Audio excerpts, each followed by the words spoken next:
我还以为是谁呢，不过是11郎。那我可要失陪了。哦，对了，王雷，11郎倾慕我已久，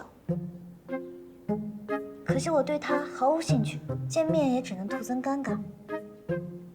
失陪了，郡主。你是？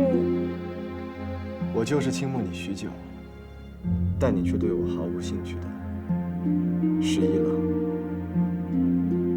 林将军来啦，快请坐。林不疑，林不疑就是11郎。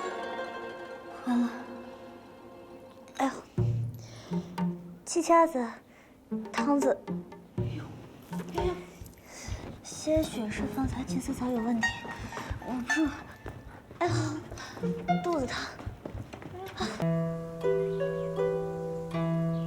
恭喜程将军喜迁新居，多谢多谢，里边请。恭贺贤弟乔迁之喜啊！万兄，恭喜万兄恭喜！今日真是高朋满座呀！哎，对了，过几日家母大寿设宴，你们全家可都得到啊！哦，老夫人过寿，吾辈自然是要去的。哎，这未见家七七呀？啊，他本来是想来的，哦，被我家母拘在家里了。哎，怪他自己前几日跟人出去跑马，吹了风，受了寒。哎，对了，你的天仙女儿呢？快让我瞧瞧！娘娘，快来见过万伯父。来来来，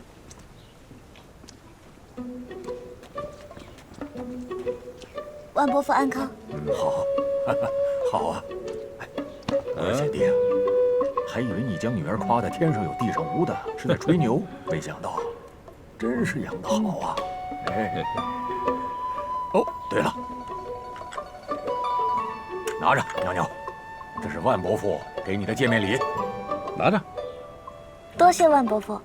哎，不用，不过是个孩子，万将军的礼物也未免太贵重了些。哪里贵重，好物事才配得上咱们袅袅啊！哎，袅袅啊，你阿父与我是刎颈之交，今后要受到什么委屈就来找我，伯父一定为你做主。尤其是受了你阿母的委屈，随时可来。袅袅，别在前厅杵着了，还不快去大母面前服侍？快把这些东西收起来，怎么一点规矩都不懂？哎呀，弟父啊，就是太死板，对兄弟你讲规矩，对袅袅还讲规矩。这人要是做什么事儿都讲规矩，那日子得多无趣呀！谁说无趣了？我如今出去，人家都不笑我是大老粗了。哦，多亏我家严姨教得好啊！交通元氏元州穆家元公子贺万钱。胶东袁氏与我家素无往来，夫人何时下的请柬啊？将军，我并未请原价。将军晋升不久，我还未来得及结识这些亲贵世家呢。哎，我可听说这袁慎平日里精得跟狐狸一样，这不请自来，打的什么坏主意啊？晚辈哪敢在两位将军面前打坏主意啊！袁公子，家父与曲连侯府上大公子乃是师出同门，家父说他恩师常夸赞这位小师弟聪慧，晚辈对大公子仰慕已久，今日听闻府上乔迁之喜，便不请自来了。可我家大公子不在家呀。子孝其父，晚辈想着，若能亲眼目睹侯爷风采，便等于是见识了令公子的风姿啊。山间公子，里边请。想不到我家大郎还有这般的威望啊！哎，万兄，来，里边请，里边请。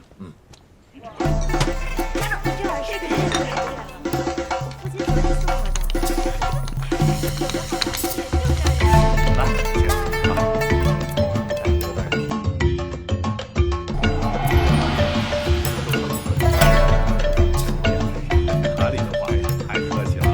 在里边请。好，我们正好去那边招招礼。哎呀，程公子，宋大人，李大人，哎，感谢大爷，真是一表人才呀！要不要随我来？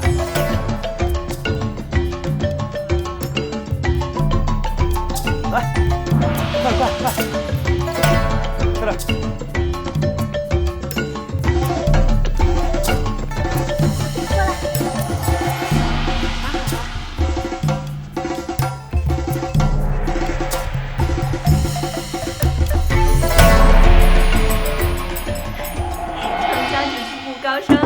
老夫人都容光焕发，返老还春起来了。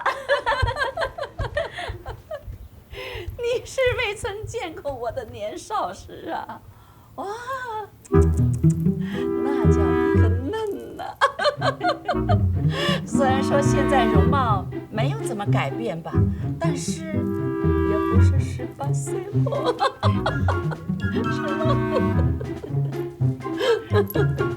但我头上那根金鸡何时打的这么粗？大母足足下了2两的吃劲了。你怎么也不劝劝他？多丢人呢！我哪去了？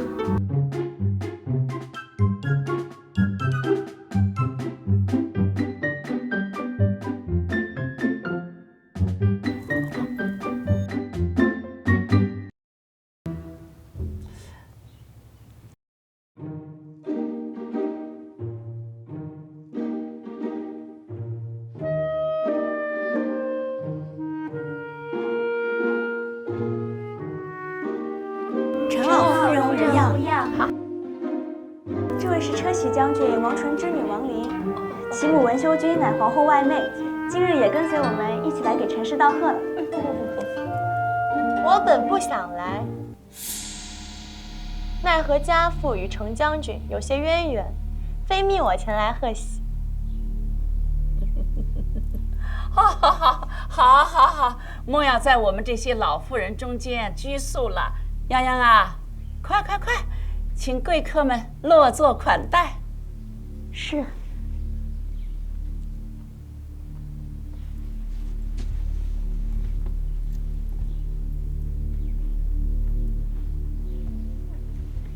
请。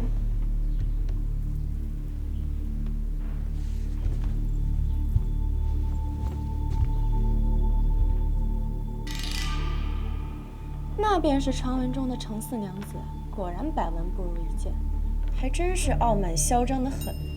可不是嘛！听说啊，就是因为她平日太过粗鄙无礼，她二叔母啊才一直把她关在房里不让出门，更别说去各家走动了。哎呀，可是今时不同往日了，人家现在有父母撑腰，以后少不了要和我们多见面。今日堂子可要为我作证，我毫无一点无礼之处。倒是有的人句句羞辱，也不知谁更无礼。我家妹妹从前养在我阿母跟前，是我阿母未能好好教导，怪不到娘娘。哎，不是说今日单建公子也来吗？怎么未曾瞧见人啊？王家阿姊也是来见单建公子的。那不然呢？我只不过是家中闲来无聊，听闻程家热闹，才过府一瞧罢了。单建公子来了，快看，是单建公子来了。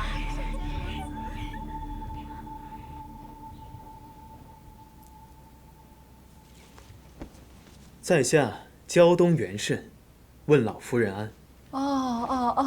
好。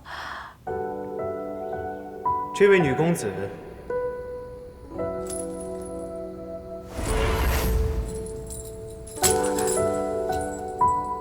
在下失礼了。我来见您。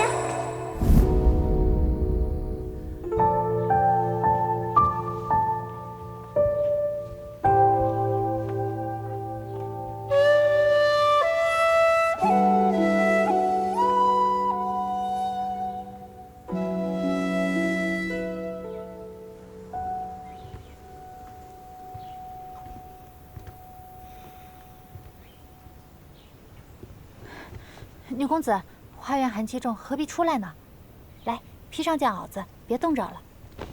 我宁愿是冻死，也不要跟他们坐在一处。这些人张口闭口嘲讽于我，我不耐烦与他们斗嘴皮子，出来顺顺气儿。女公子何必与他们一般见识？女公子出来时可曾见，方才来了个好看的公子呢。管他公子母子，我且去透透气，也方不必再跟了。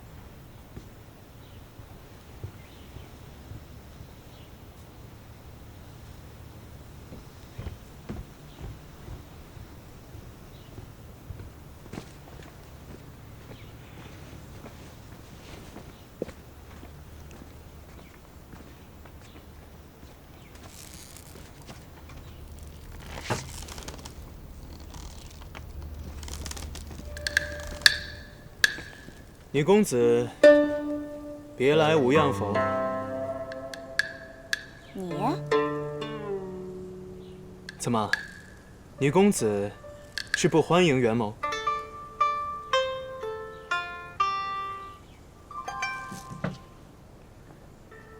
袁公子大驾光临，小女怎敢不欢迎？家父阿兄全在酒追讨，袁公子大可前去一叙。可我是特意来许女公子你的。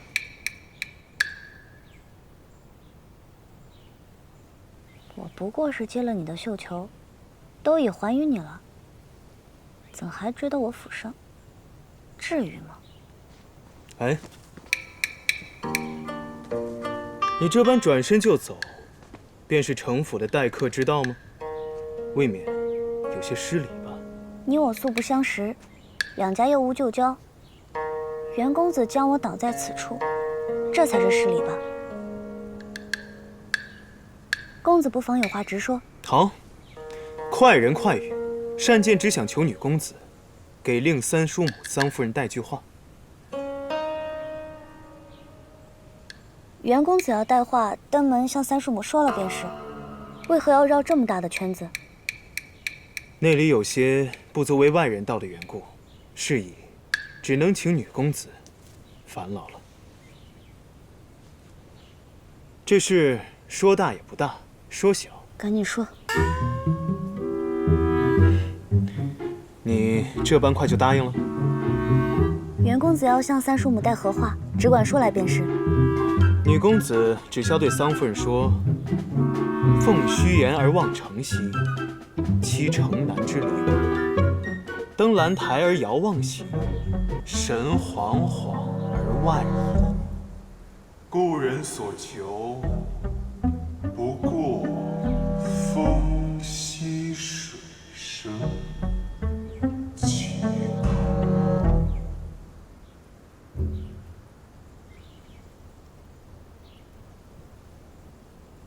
女公子是否有为难之处啊？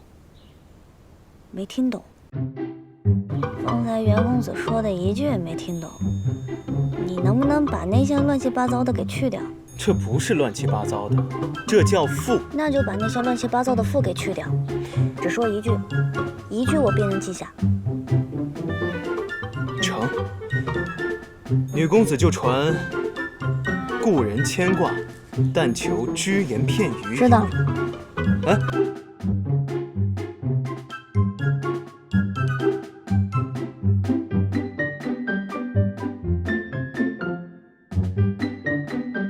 他一定没记住。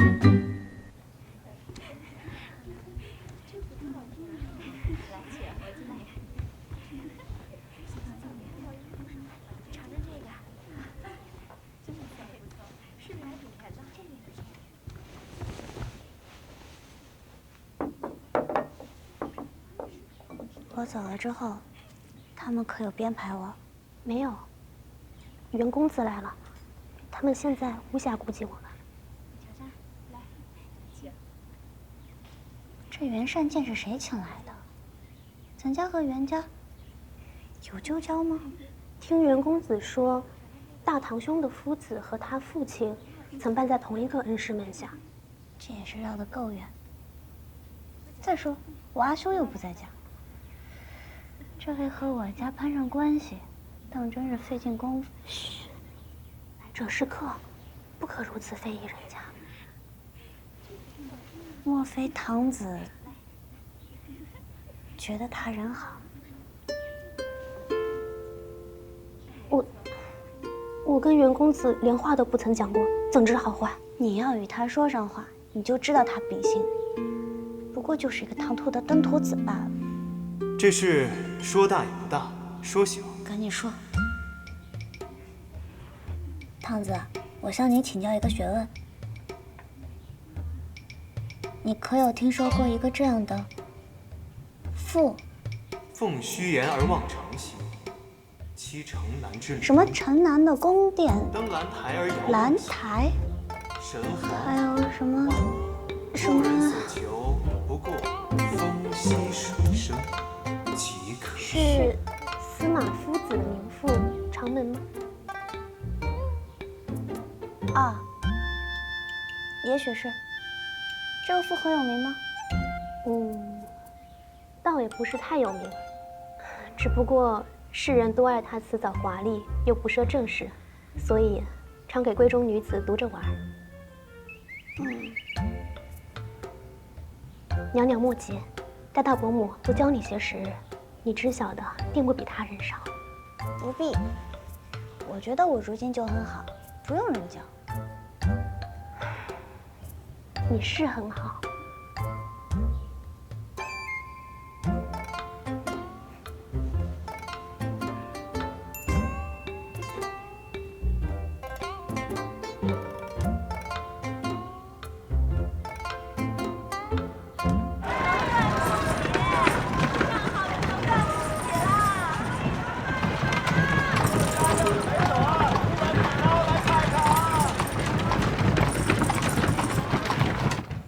请帖上说的是邀请陈家女公子，可没说是请你还是请我呀？自然是请你，还是托堂子的福。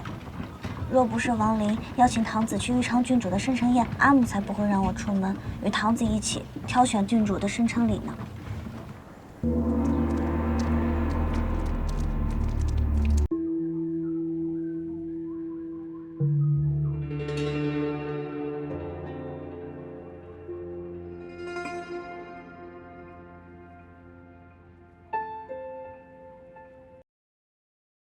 灯笼从何而来？回将军，都是小的从集市上采购的，还有一些客人们放在这里的，等着有缘人来猜灯谜呢。走。属下查过，这些灯笼与萧世子手中的不同。闹出这么大动静，不可能留下一样的灯笼，等咱们查。下进血本也要毁尸灭迹，这证明咱们没有查错人。让你们查萧世子这半年来的开销，可有查出线索？不出邵守公所料，就在上半年，这个萧世子还抱怨自己手头紧，在都城的日子不好过。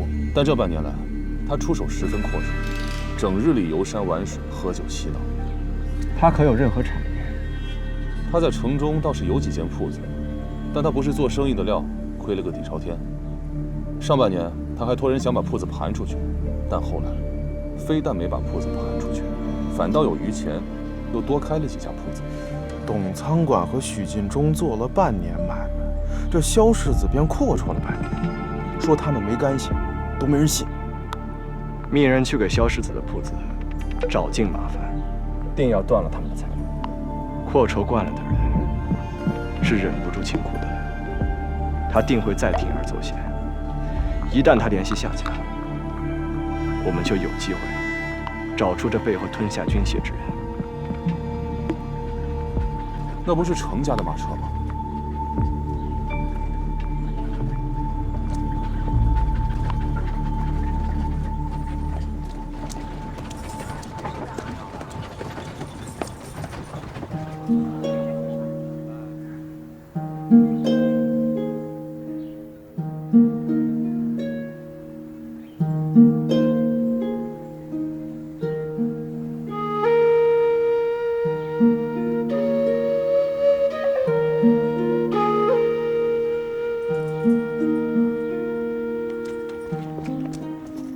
少主公，不好了，纯医师去府上了。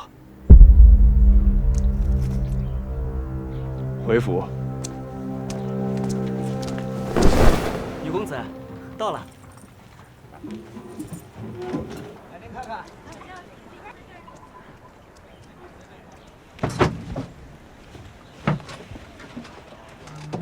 女公子，小的已恭候多时了。敢问可是曲陵侯程将军府上所设客栈？是。我家公子因路途遥远，预备不足，想讨要些探亲布之客。请随我来。袁公子，外面凉，不如进屋歇歇。不必了。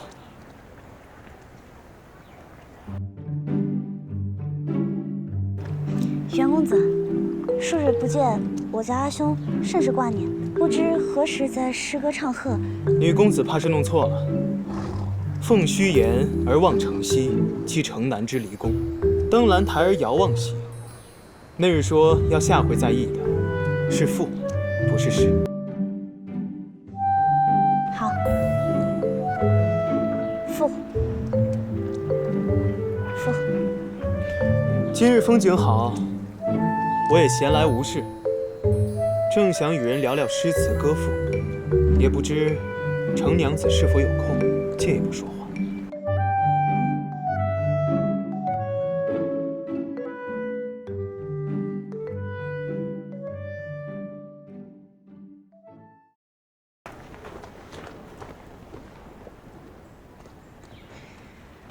袁公子找我，所谓何事？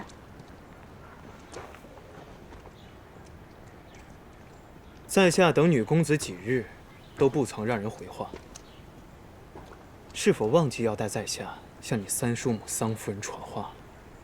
我本就不想听你传话，哪有忘与不忘之事？你可知一言既出，驷马难追的道理？不知。没错，食言了，又能如何？我既没有马，更没有4匹。这世上之事，无非恳求、威逼、利诱这3样。既然女公子不愿好好说话，那在下也有别的法子。罢了，你放心，我不能拿你怎样。在下薄有威名，倘若女公子愿意替我传话，将来我愿为你办件事，作为回报。什么事都可以。除去忤逆谋反、背信弃义，不能娶你这3件事外，其余皆可。我何时何地说要你娶我？我何时何地说我要嫁你？女公子既不曾想嫁我，那可真叫在下吃惊了。你迟迟不传话，不就是想吊着在下，好引来相见吗？倘若你真不想和在下有任何瓜葛，为何不痛痛快快向桑夫人传了话？从此你我2人井水不犯河水呢？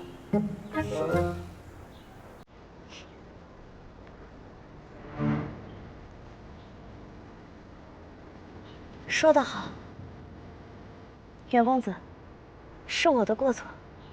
方才袁公子一番教诲，令小女子恍然大悟。既受人之托，便得忠人之使。这样吧，今日我就回去，将花带给三叔母。你不必谢我，也请原谅我的怠慢。至此之后，我们两不相欠。如果我以后还需你传话，该当如何？三叔母若不介怀的话，袁公子让我传话，我自当不会推脱。但若三叔母不喜欢，我自当以长辈为尊。袁公子，江湖不见。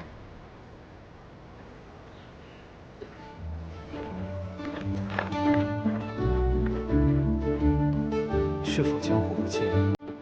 你说了不算，我说了才算。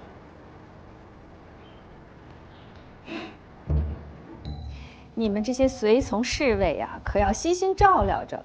我一路走来看你们将军府冷冷清清，别说是烟火气了，就连花花草草都没几株。唉，连个使唤婢女也没有。哎，你们少主公呢？我喜欢素净，不爱花草。子胜，也难怪你身边都是这些粗野汉子，他们自然不懂这些。依我看，你这将军府上万事俱备，就缺一个知冷知热的人。你来干什么？我是你继母，怎么说咱们都是一家人，我还不能来啊？哼，你我确实是一家人。你与陈阳侯是表兄妹，我幼年之时还唤你做表姑母，可没过多久，你趁我母子流落在外，便爬上了陈阳侯的床榻，做了他的继室。这绕来绕去，确实终究是成了一家人。就算你记恨我们做父母的，可也不要委屈了自己。汝阳王府的豫昌郡主对你真是有情有义啊，你千万要珍惜这大好姻缘。你看，过几日就是郡主的生辰，你还是去一下吧。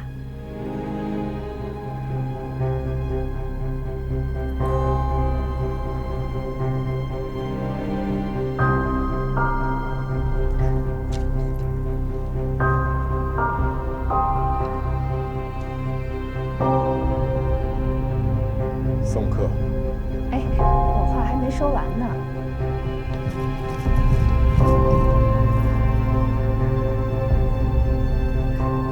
说完了。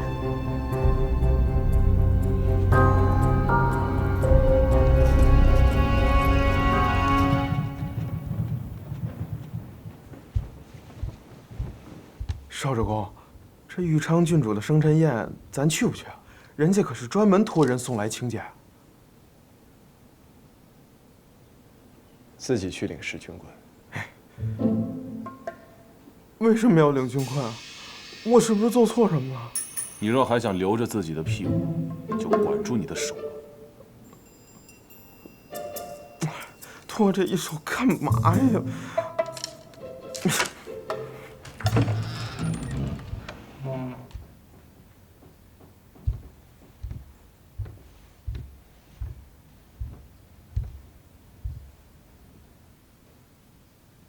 杨先生，袁善见，你总算回来了。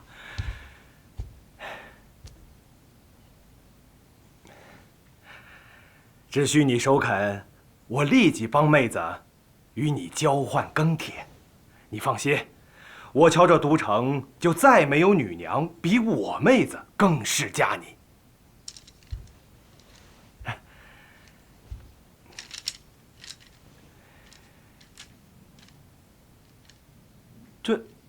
这不是我赠予你的书简吗？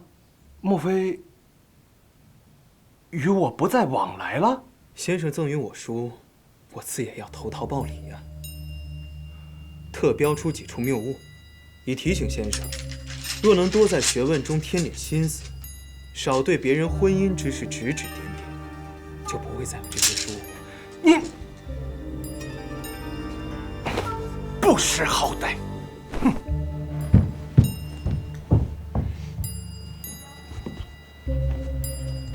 哎，听说这杨司空是都城中有名的大儒士，家中妹子容貌清丽，性情恬静温顺，可谓是才貌双全。这公子怎么把人给气走了呀？无妨，今日之事，他也没脸跟别人说。公子，夫人都不过问你的婚事，按说我也不该提，可我终究是看着你长大的，心中难免有些牵挂。公子今年也20有1了，究竟准备何时婚配啊？谁说人一定要婚配的？阿父与阿母成亲20多年，可整日也说不上半句话。如果成婚后的日子如此无趣，我宁愿不婚。难道这世上女娘，竟没有一位能让公子觉得有趣，想与之婚配的吗？遇见有趣的女娘，就一定要与之婚配吗？婚姻于家族而言是锦上添花，于女子而言是依靠攀附，可于我而言，从小到大看到的都是凑合罢了。半点好处都没有的事情，我袁善见从来都不做。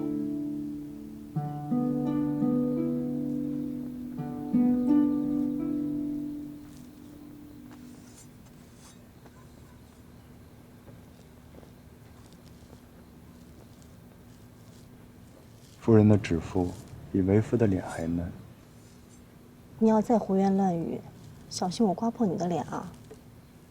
到时候军姑可是要哭倒城墙的呢。为夫哪里不是夫人的？莫说是刮脸，就算是在为夫的脸上绣花，小生也悉听尊便。三叔母，三叔母，三叔母，娘娘有话要与你讲，还请三叔父暂时回避一下。没看到长辈正在忙吗？有什么要紧的事儿，晚些说又如何？别理他，过来。有什么话你只管说就是了。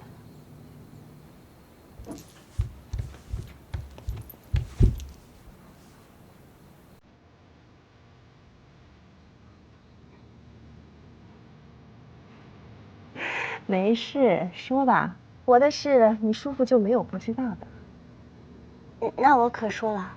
说吧。有一个叫袁山剑的，让我来给三叔母传话，说了好长一段乱七八糟的什么父，反正我也没记住。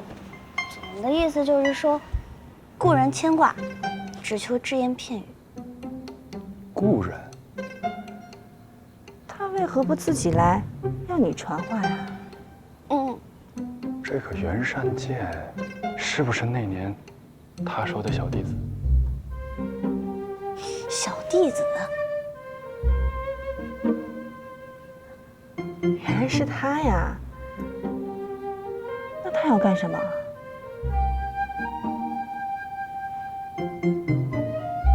我怎么知道？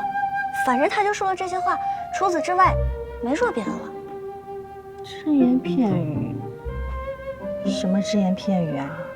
我与那人都10多年未见了。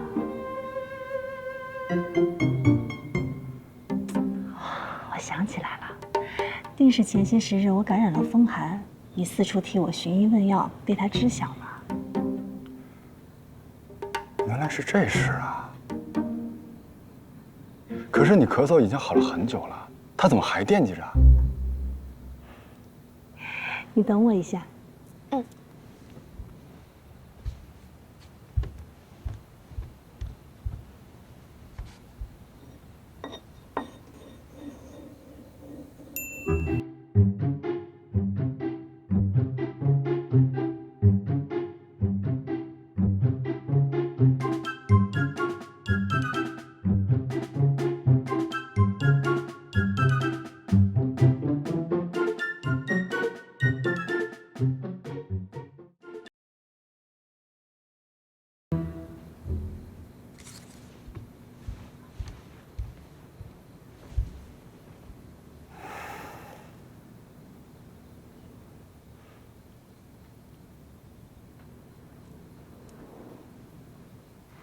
拿去。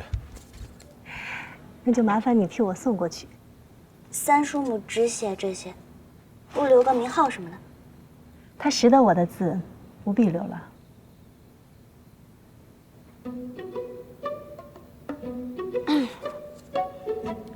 三叔母就不想说说这其中的故事吗？比如说，那个人姓甚名谁，与三叔母的过往有何渊源？此事啊，说来话长。不妨事，不妨事。说来话长，便可以慢慢的说，我可以慢慢的听。说吧。别人说“说来话长”这4个字的时候，意思就是不想说了。这个意思啊？你不想说便罢，但是三叔母可以告诉我，为何那姓袁的不直接上门来找三叔母，非得通过我绕这么大一个弯子？我曾经对一个人说过，你也好，你的亲朋好友、文人弟子也罢，以后都不要来见我，也不要送书信物件于我。那是年少时的负气之言，没想到那个人是个死心眼，居然答应了。原来如此。不过话说回来，你与袁胜剑是如何认识的？此事啊，说来话长。你呀，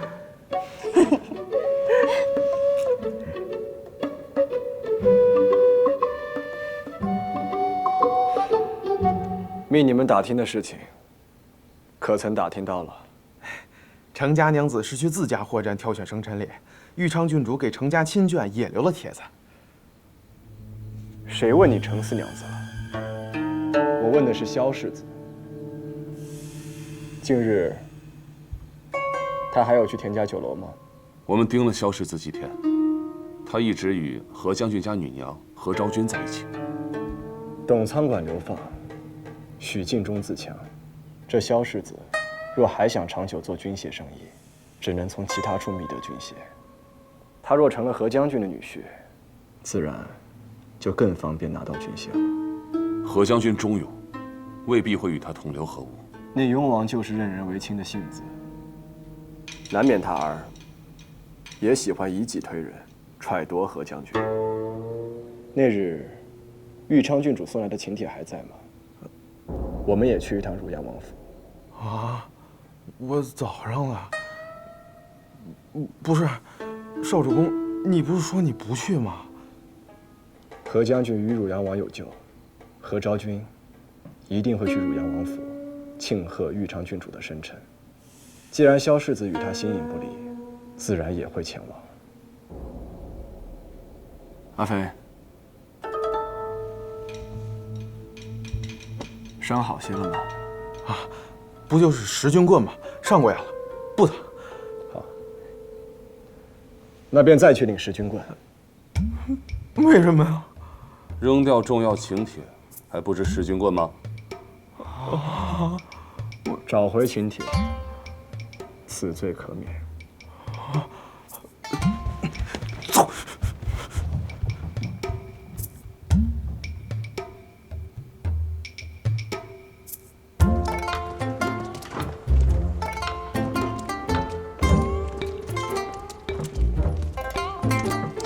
他们家好大呀！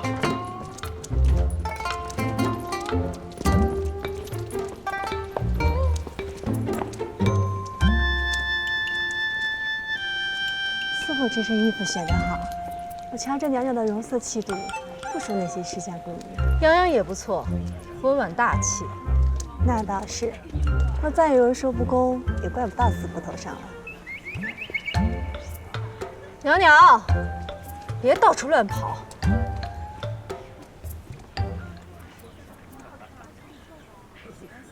秀，那是谁呀？这是把梳妆把本喝全穿身上了吧？万七七，她是万家第十几个女娘来着，四兄。13。这万七七明明是家中老幺，却总以为自己是全都城最大的女人，走哪儿都比别人招摇气。你们又在非议谁呢？朝送，迟昭公。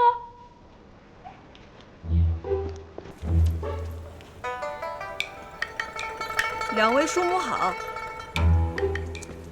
这2位是少商和泱泱妹妹吧？你们俩怎么穿得这般素？回头我让人给你们送几套漂亮的衣裳。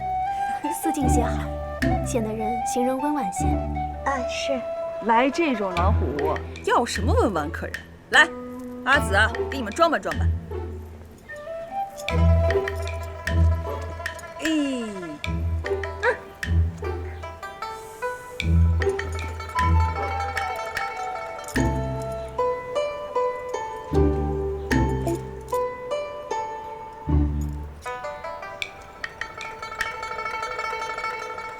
这感觉还缺点什么，看看啊。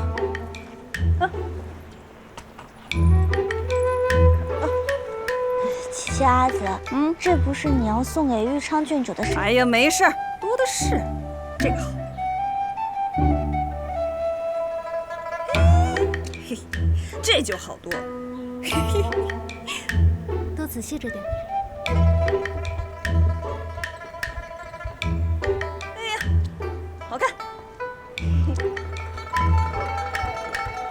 啊，2位叔母，那我带2位妹妹去。快去吧。走吧，阿紫啊，带你们见见世面去。我跟你们说，你们别怕，有我在呢。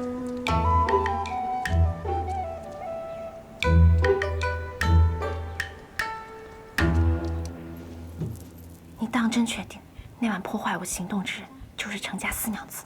是的，那晚若非他多事，郡主和凌将军早就成就都城佳话了。郡主今日只管瞧着便是，我今日请他前来，便是要给郡主出这口恶气。走。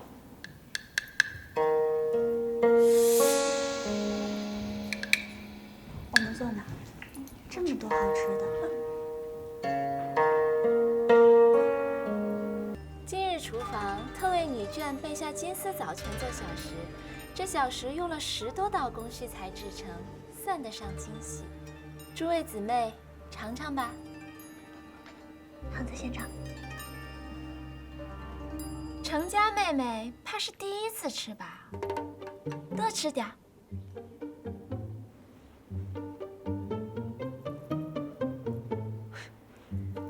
不就是金丝枣吗？有何好稀罕的？我手刃过一头豹子，亲自剖心剜骨给阿父泡酒。你们呢？还是从未喝过吧？万七七，今日是郡主生辰，你言谈举止怎么像是茹毛饮血的野人？御前宴饮时，家父拿豹骨酒前去献宝，圣上还夸我是将门虎女。怎么？你是想说圣上也是茹毛饮血的野人吗？这枣确实美味。程家妹妹弄错了，你尝的这个不是真枣，金丝枣是用蜜糖裹牛油细面蒸制而成，形如蜜枣，却不是枣。圣上平定天下后倡议节俭，你呢？这就开始以奢靡贬人了。别张口圣上闭口天下的，你也不看看你自己身上的穿戴。就是这么体谅民间疾苦，怎么不自己穿着破衣烂衫去田里耕种啊？怕是不舍得自己这一身金银珠宝吧？戚家子随万将军在外征战多年，要抚恤伤亡兵卒家眷，并不比亲自耕种来得容易。谁会花10几道工序做上这样一份点心？更何况将士们在战场上血里火里搏杀，你们却在这平安东城里大吃大喝。这般今夕日子，我们武将家眷可过不来。这样的宴席，我们不吃也罢。还有，阿姊们做上这些好吃好喝的，上靠苍天庇佑，下靠圣上夜以继日为国操劳，更靠前方战士们尽心竭力。你们想着这般福气，讥笑我们武将之后，也不知怎么好意思。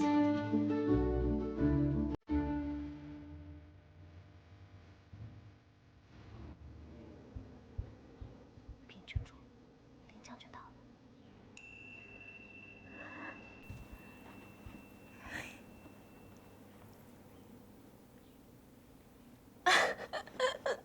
程家妹妹气性太大了，我们不过是开玩笑罢了，别在贵客面前闹笑话。哪儿来的贵客啊？你还是你是贵客啊？王陵，少危言耸听。是11郎，11郎今日要来给郡主庆贺生辰。哎呀，我忘了。程家妹妹好像一直都被关在庄子上，都不曾有机会见过11郎。不如这样，今日呢，你先乖乖听话，没准能瞧上一眼呢。王陵，瞧你那脸花痴的样子，你想见11郎，自去见好了，攀扯少商妹妹做什么？哼，我还以为是谁呢，不过是11郎。那我可要失陪了。哦，对了，王雷，11郎倾慕我已久，可惜我对他毫无兴趣，见面也只能徒增尴尬。失陪了，郡主。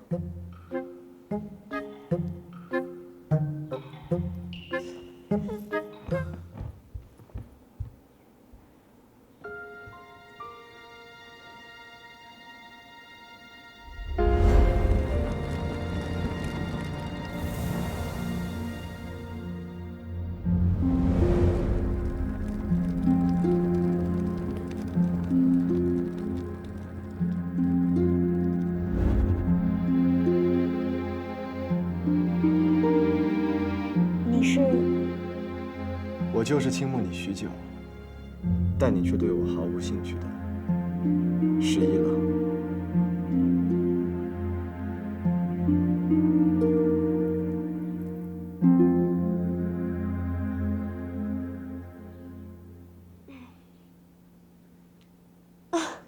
林将军来啦，快请坐。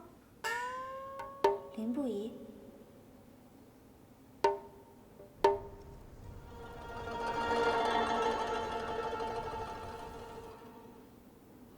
林不疑就是十一郎。完了。哎呦，气掐子，汤子，些许是方才金丝草有问题，我不是。哎呀，肚子疼。快走，快走。林将军能收我的请柬，来我的生日宴，一昌很高兴。在下已经后悔来了。我看这汝阳王府容不下武将。林将军驰骋沙场里立战功，我等仰慕还来不及，怎会容不下呢？方才是与程家妹妹说笑。若真瞧不上新进武将，也不会邀请几家妹妹来此。可我看这席间，并无任何武将家眷。真请了，少商妹妹和七七妹妹刚走，昭君妹妹有些小事也未曾入席。林将军去往何处啊？宴席即将开始。少主公去找识不得金丝枣的武将们聊聊。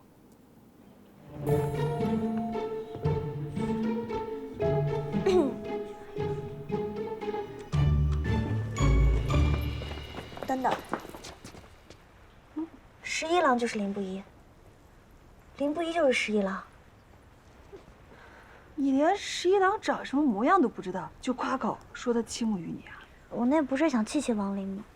谁知这么巧啊！可林将军看似与袅袅十分熟人，谁与他熟人啊？你可还记得舅公被抓？他当初抓舅公之时，我隔着车帘给他指了一条路。谁知道他这个人恩将仇报，来我府上对着阿父说了一堆有的没的。你们可知晓，豫昌郡主心仪的便是林不疑。那日灯会，豫昌郡主落水，你们可知道？我知道。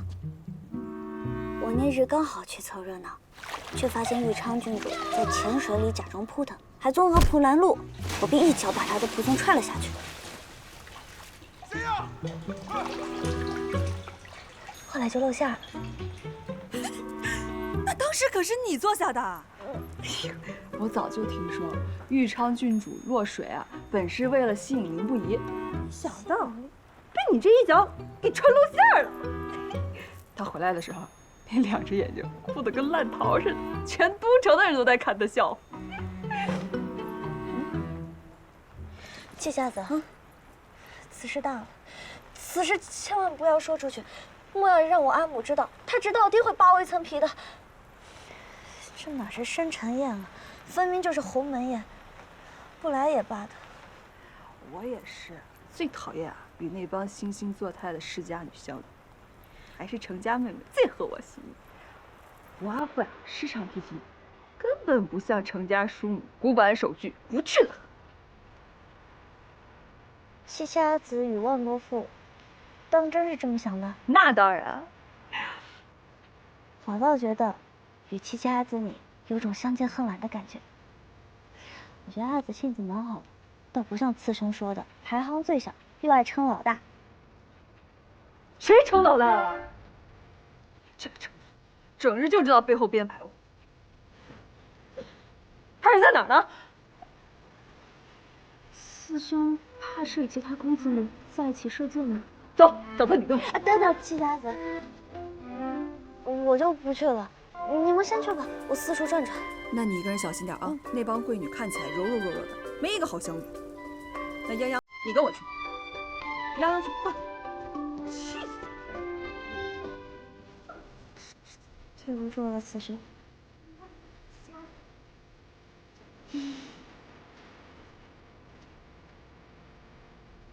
世子，你别跟着我。昭君妹妹，昭君妹妹，你等等我啊，昭君妹妹。世子，你别这样。昭君妹妹，昭君妹妹，昭君妹妹。世子，你别这样。世子来郡主生辰，所谓何事啊？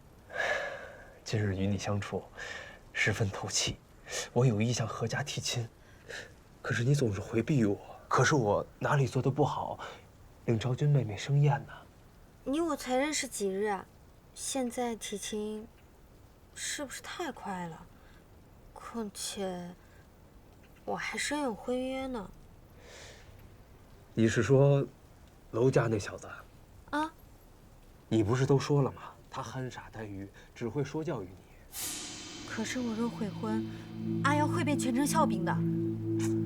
你处处替他考虑，可他却不懂得珍惜，还总是惹你生气，我瞧了心疼呢。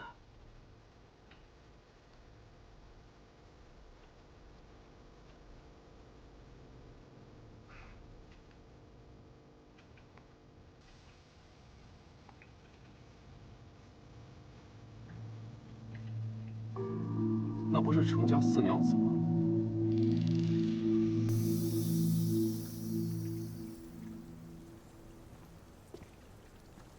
你今日怎么穿得像个老媪啊？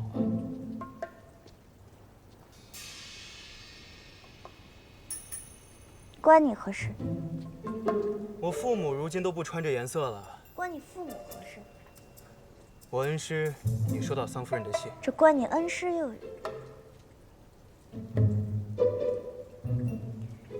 你若是想道谢的话，那便就好好说，上来就说气人的话。多谢女公子。恩师原本郁结在心，落落寡欢，今日已好许多了。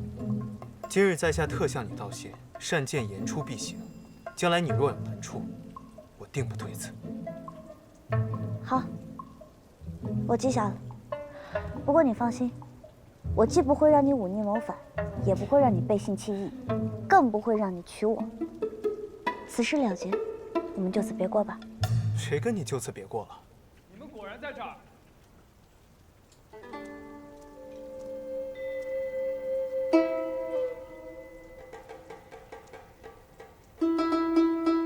阿瑶，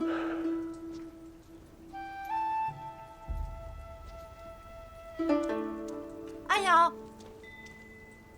楼阳，你站住！你要做甚？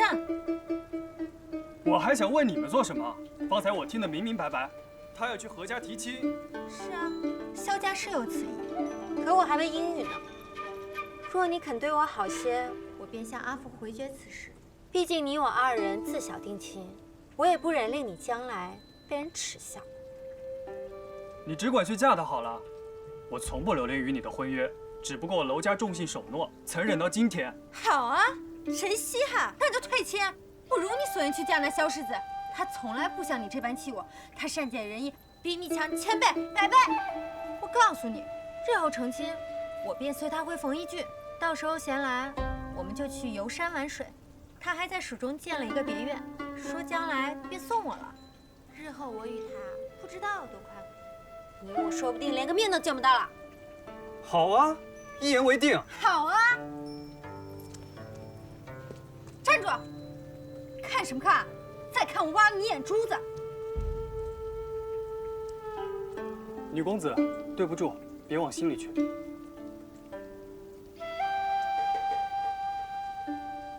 又不是只有我一人在。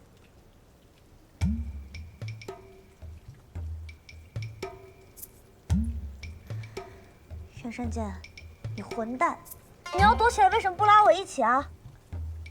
男女授受不亲。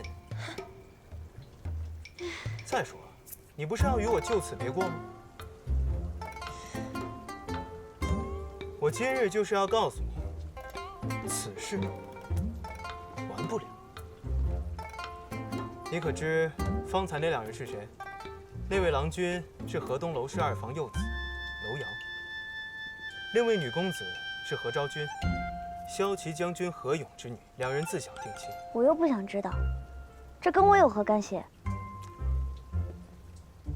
你也大了，非但要读书识字，诸如世家谱系、祭祀礼仪，你也都该尽快学起来。我见你除斗气斗嘴，诸事不会，程夫人就对你没个打算。是否因刚回都城，尚未来得及为你们姐妹寻找女尸，我可举荐一二。你走开。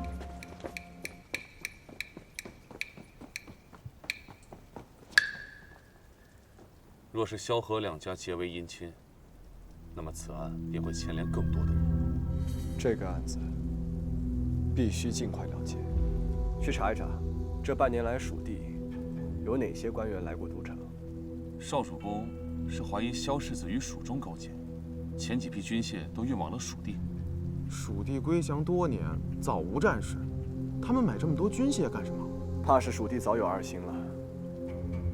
我们必须早做筹谋。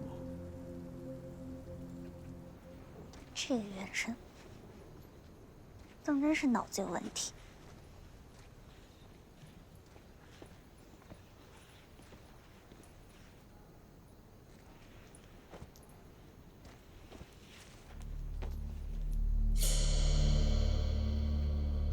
唐子的手绢。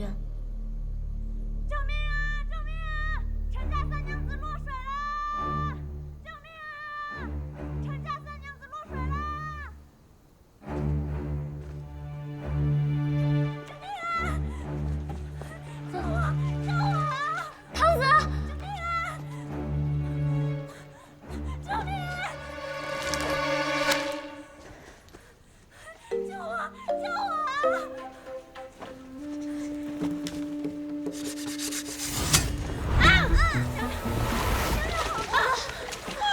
唐子来，唐子，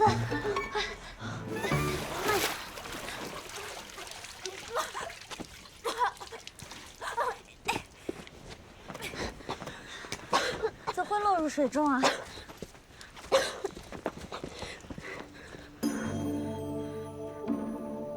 我就知道是你们，此等龌龊之事，只有你们干得出来。救命！不要跟他们置气，免得给家中丢脸。丢脸？你非但破坏郡主好事，还有意勾引十一郎。这世间还有比你更心存龌龊之人吗？也对，你从小你父母就把你丢弃，你二叔母又不曾教过你，怎会知道何为光明磊落，何为规矩守礼？这一肚子的阴损吃德之事，也只有你这种粗鄙无伦、无父无母的人才能做得出。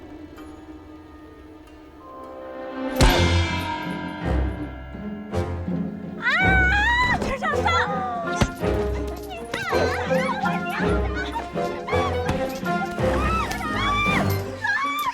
让你们欺负我唐子！住手！我让你们欺负我唐子！我让你们欺负唐子！都住手！管你陈少商，我不能打！别打了！快住手！别打了！都住手！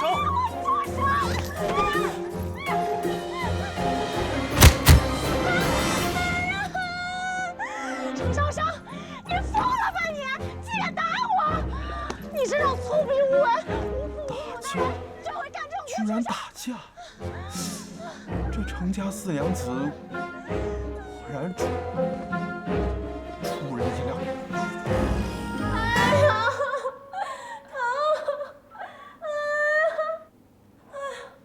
哎呀，瞧这可怜劲儿的，怎么一言不合就动手呀？这是谁家的女娘教得如此不懂规矩？王家娘子是我家贵客，你这女娘怎么能随意出手伤人？这明明是互殴，怎么能算少商一个人出手伤人啊？老王妃息怒，今日之事，各自都有错，但就算再气，也得先找个医士给王家的女公子瞧瞧。倘若是伤了容貌，怕是晚矣。少商妹妹伤得如此的重，王家娘子，你下了好狠的手啊！你，哎呦，我从未下过狠手，明明是他先动手的，他分明就是个疯子。证据呢？我没错，是我先动手的。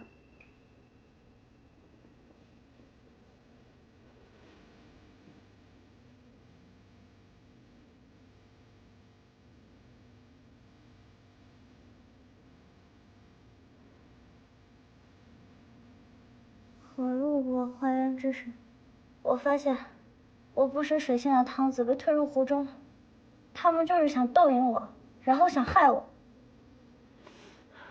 还说我什么粗鄙无闻、无父无母、无人教导。我再无父无母无人教导，我也干不出视人命如草芥之事。那如此说来，今日之事倒是我们做父母的没有教导好自己的女儿了。灵儿素来刀子嘴豆腐心，平日里也不知得罪了多少人。今日就算她说错话了，她并未说错话，她一字一句都是对的。此事我无法辩驳，不过她害我亲人，将我堂子推下水，实则不能原谅。打人不打脸，揭人不揭短，难道少少妹妹是因为懒惰蠢笨才没有好好读书识礼的吗？知道人家有隐痛，还得理不饶人，便是世家教养吗？今日他们还说我们武将之后缺少见识，可是懂规矩的程阳妹妹不也被他们丢下水了吗？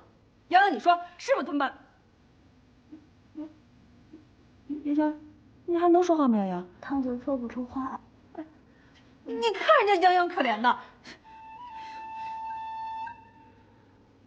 那又如何？不过是姐妹间玩闹而已，怎能轻易一言不合便动粗？万一文秀君追究起来，你们可都担当得起惩罚吗？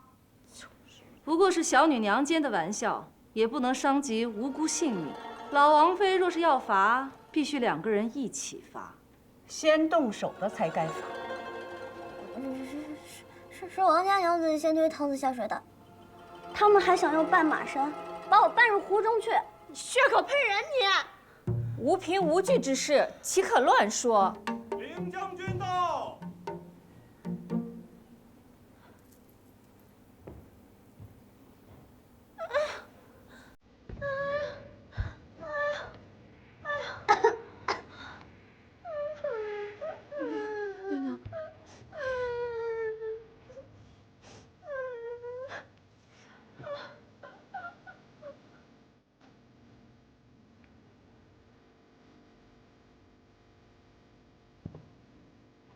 诸位，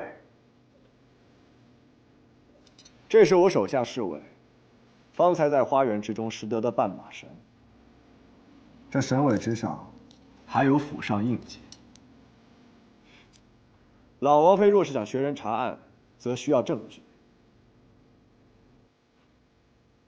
而这就是证据。子胜，你可真有意思，怎么还把一堆烂绳子捡回来了？我说了，这是绊马绳。程阳侯夫人若是不信，可看下娄家女公子的双手。她害人不成，手还被绊马绳给磨破了。此举甚蠢。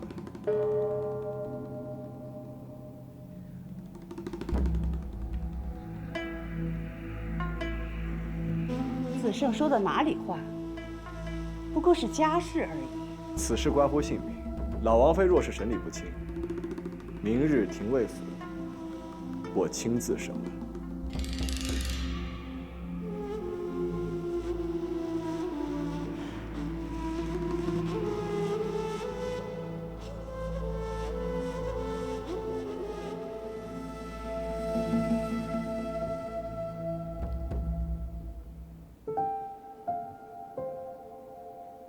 告辞。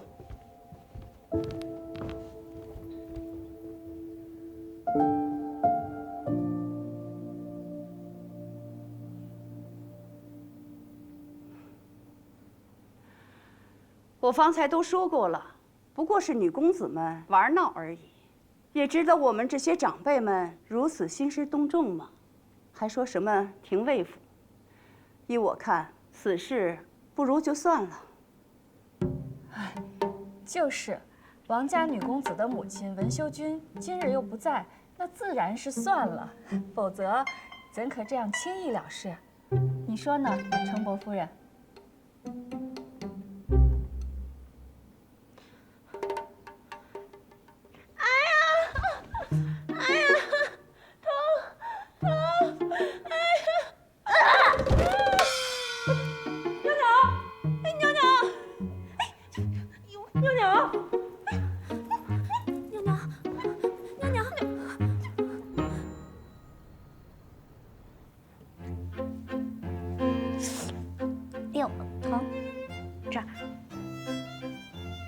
狗屁郡主王娘子，你公子好好待贺礼上门，竟被他们打成这样，他们也太嚣张了些。什么叫被他们打成这样啊？你是没见那王家娘子，那被我打的才叫一个惨。你放心吧，这事我自己打，有书谁呢？自己打的。女公子，你自个儿照镜子瞧瞧。伤成这样了，还说什么心里有数？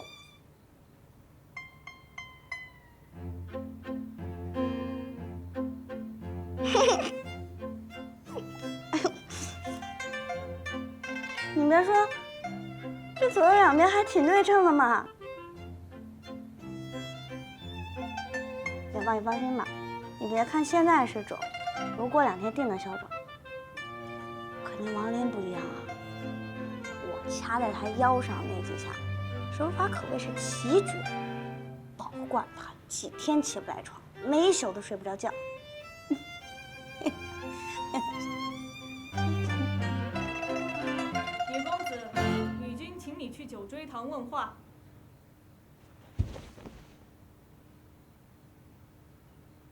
元芳，快去跟阿兄们说，让他们都去九锥堂，等着救命呢。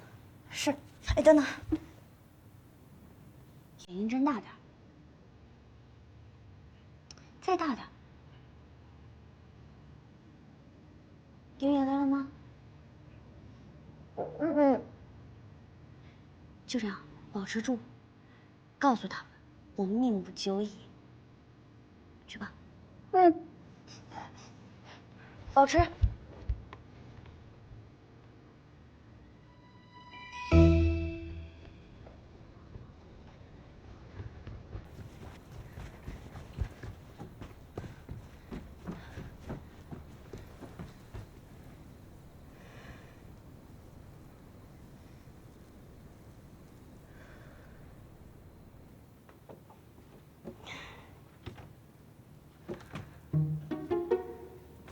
阿父，阿母。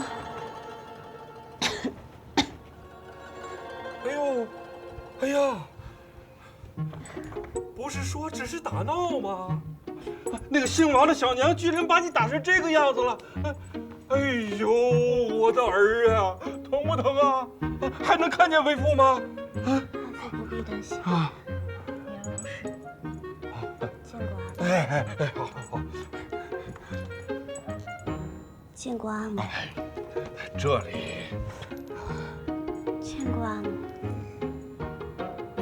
行了，受伤的不止袅袅。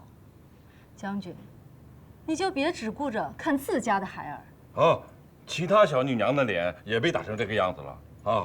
打在了其他的地方。小女娘打架花拳绣腿，出不了重伤。是能折断肋骨啊，还是断手断脚啊？还能有脸要紧？咱们家袅袅还没有许配人家，这脸要是好不了，我跟他们没完。少商，我问你，今日你可知错？都被打成这样了，你还问他错？袅袅知错。好，那你说错在何处？从今往后，无论是谁欺辱堂子，又或是刻意羞辱女儿，又或是诋毁陈家，女儿就再也不会打人。阿父母，就算之后有人要杀袅袅，袅袅也再不会出手伤人了。我的儿啊，儿啊！你别跟我赌气顶撞，你家中没有长辈吗？你若是有理，为何不找长辈来论，却要大打出手？我不管你是否真心认错，明日你务必去王将军府上给王林赔罪。我去不了。王林他是活该挨打的。好胆色呀！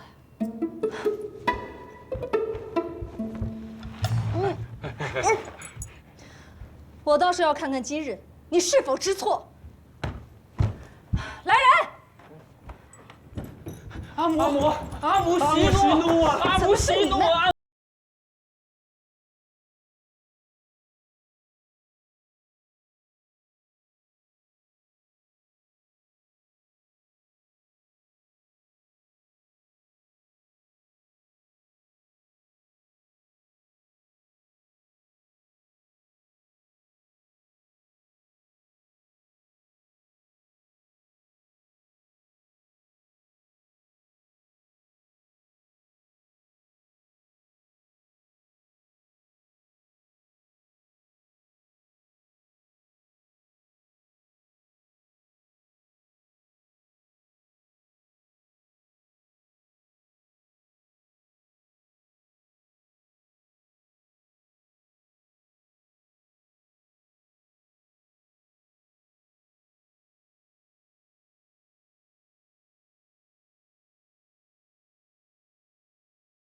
没事儿，哎呦，到了，我都晕了，哎呦，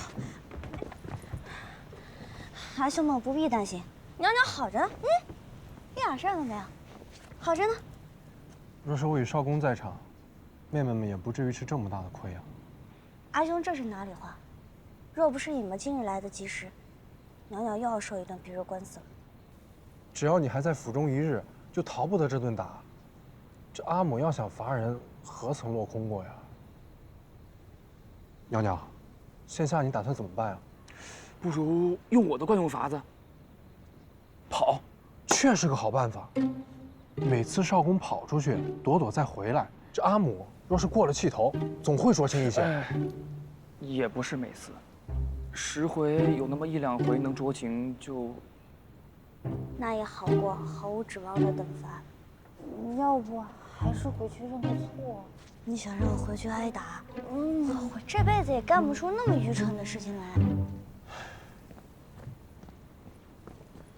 娘娘，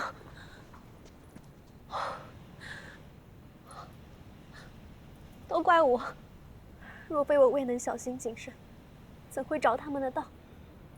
更不会惹下这般大祸。堂子不必内疚，就算是不为了堂子，我为自己也定会找时间去收拾他们的。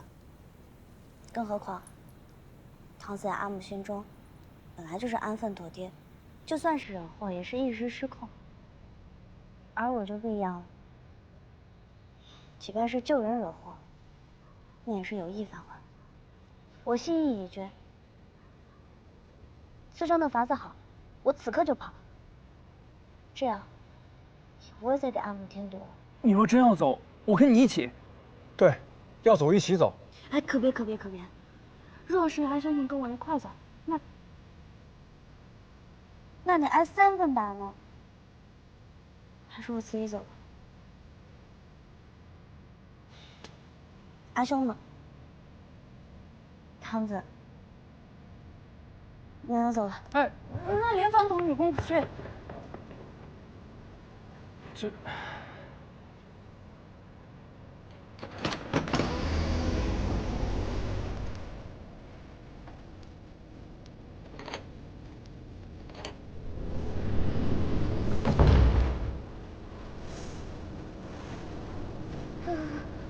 女公子，你穿得如此单薄，不如我们去跟女君告歉吧。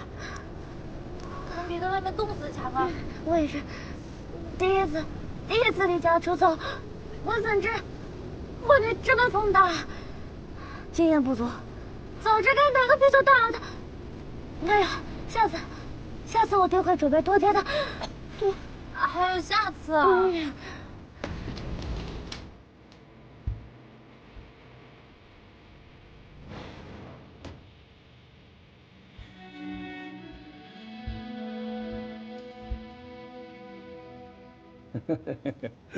夫人，夫人，来，哎呀，哎呦！你们父子就知道偏袒袅袅，哎，左拦右挡，我还能把他吃了？现在又来跟我卖好。袅袅是女娘，怎能与皮小子一样责打？之前你也说儿女不同，儿子是要闯大祸，女儿学人嫁了即可。既然如此，责罚自也不能一样。将军说的这些话，是想替袅袅开脱一辈子，是不是？为夫觉得，今日袅袅做的没错，明明是王家的娘子，先要索人性命。我怎不知？我只是气袅袅，她怎么就不分辨我们当时身在何处？那是汝阳王府，汝阳王是圣上亲疏，汝阳王妃一贯的专横跋扈。圣上见到他们夫妇，尚且不及3分，行动都被约束，他难道就不能忍口气，少给陈家惹事？怎么忍啊？样样都被推到水里了。你只看到袅袅性情不好，紧要关头，她肯护着自家堂子，不让别人欺负了去。若是那时袅袅佯装看不见，还真是没情没义了。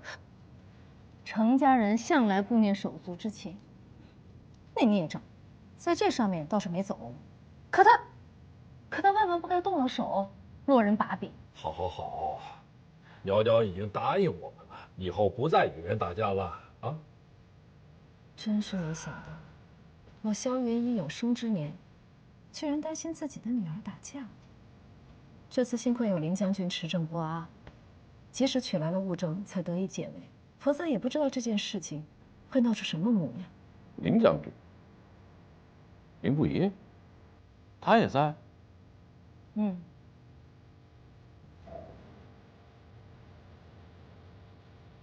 袅袅她躲到哪儿去了？这隔壁屋怎么一点声都没有？听说带着联防躲出府去了。那怎么行啊？外面那么冷，再冻出个好歹来。夫人，你还挺着急袅袅的吧？谁说我为他着急了？活该让他冻着，冻掉了爪子，自然就不敢打人了。女公子想什么呢？怎么穿那么少？是程夫人不舍得给你衣服穿吗？想活命的话，上车。哎，女公子，咱不能随便上外男的马车。再半夜在此，怕是不安好心。他不是不安好心，他是有病没心。走开，快！哎，女公子。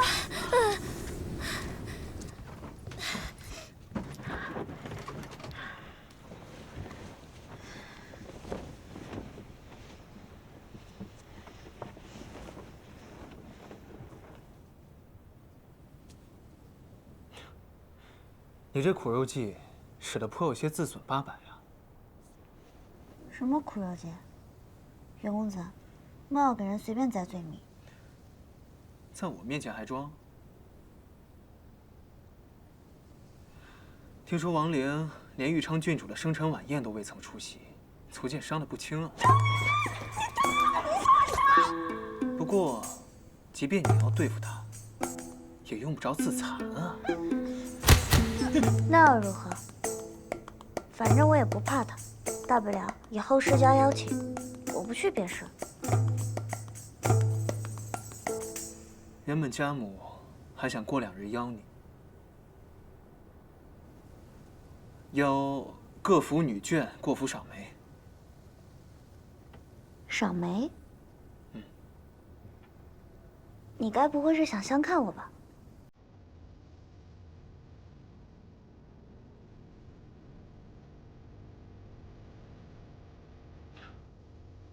涉及自身婚事，你一小女娘就不能装些害羞模样吗？我又不想嫁你，有什么好害羞的？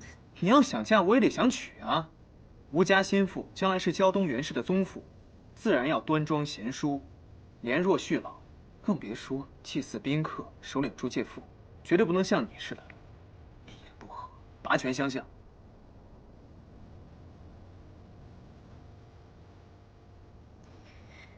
多谢袁公子相救。心腹，你慢慢挑，慢慢挑。我们先走了。等等，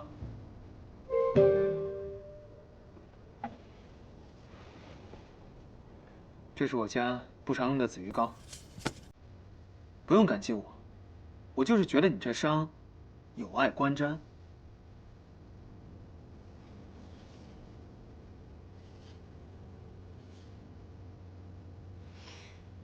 这个不会毁我容貌吧？就你如今这副模样，还用得着袁某来毁？赶紧回府吧，别总赖在袁某车上。天寒地冻的，女公子这副尊容，就莫要出来吓人了。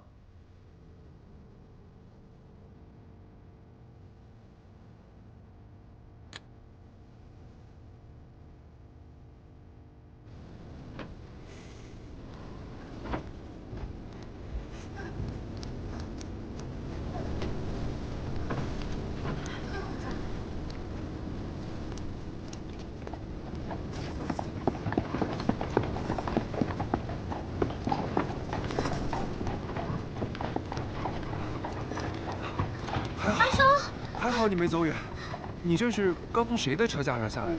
阿福让你先回去，说是阿母已经许诺只是罚你写字，其他事不追究了。写字了，那还不如追究我呢。我想好了，我去投奔接家子，去万府。兄长，再过2日阿母消气了，你们再来接我。雷宝，来，你跟阿珍他们回去，我跟来。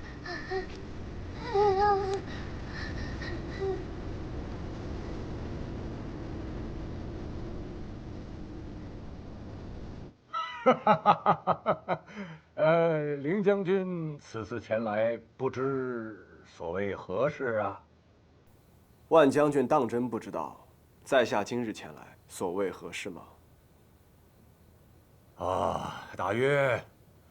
大约是凌将军得知万某喜欢收藏珍品，前来鉴赏一下。此话好说，我万家的宝贝。凌将军只要看上了什么物件，随便挑。蜀地堪舆图，万将军可否割爱？什么图？哼，逆袭图！原来凌将军你也……蜀地堪舆图。蜀地堪舆图。凌将军此番如果是为这张图而来，那你就不必再说了。万某蜀地1亿，若能得此宝图，早就呈给圣上了，还烦您大驾来探查一番吗？当真没有。当真没有。当真不交。凌将军，这没有，如何交？